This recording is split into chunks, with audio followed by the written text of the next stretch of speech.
Laetitia Hallyday n'a pas empêché David et Laura de voir Johnny. Lors de son passage sur BFM TV, Jean-Claude Camus a donné sa version des faits au sujet de la bataille judiciaire, qui fait rage entre les membres du clan Hallyday.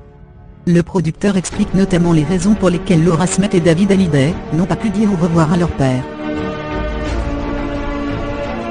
Jean-Claude Camus livre sa version des faits, quelques semaines après l'ouverture du testament de son ami Johnny Hallyday, et le début de la bataille judiciaire entre les membres du clan Hallyday.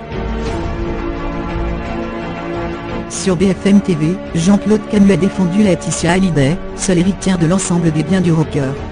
Il affirme que si Laura Smith et David Hallyday n'ont pas dit au revoir à leur père, ce n'est pas à cause de sa femme.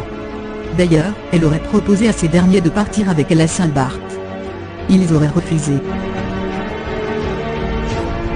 Preuve que les tensions étaient déjà vives au sein du clan Hallyday, et ce, depuis que Laura Smith avait rendu visite à son père qui avait refusé de la voir. La comédienne aurait ainsi cru que Laetitia était celle qui avait pris la décision. Mais d'après Jean-Claude Camus, et comme vous le révèle Closé, il s'agirait d'une décision de Johnny Hallyday et non de sa femme. Il se trouve que c'était le samedi, Johnny est mort le mardi. Je sais, ça n'est pas Laetitia qui me le raconte, c'est l'infirmière qui était toute troublée par ce qui venait de se passer.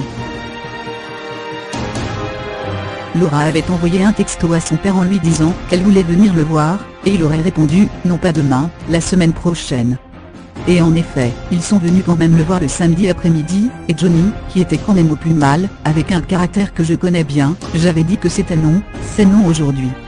Et il a demandé à Laetitia en effet, mais Laetitia a dit « tu ne peux pas me demander ça, je ne peux pas faire ça ». Il a appelé l'infirmière et c'est l'infirmière qui me l'a raconté, et il a dit « je ne veux voir personne ». Voilà. Mais en l'occurrence, ce n'est pas Laetitia, confie-t-il. Quelques jours après, Laura Smith et David Hallyday avaient ainsi refusé d'accompagner Laetitia Hallyday au départ du funérarium. De même que pour Saint-Barth, Laetitia a offert de venir dans l'avion qui avait été loué pour qu'on parte là-bas. Ils sont venus dans un avion à part. Il y avait sans doute déjà des tensions, a-t-il poursuivi. David et Laura avaient en effet pris un avion à part pour se rendre à Saint-Barthélemy pour l'enterrement de leur père.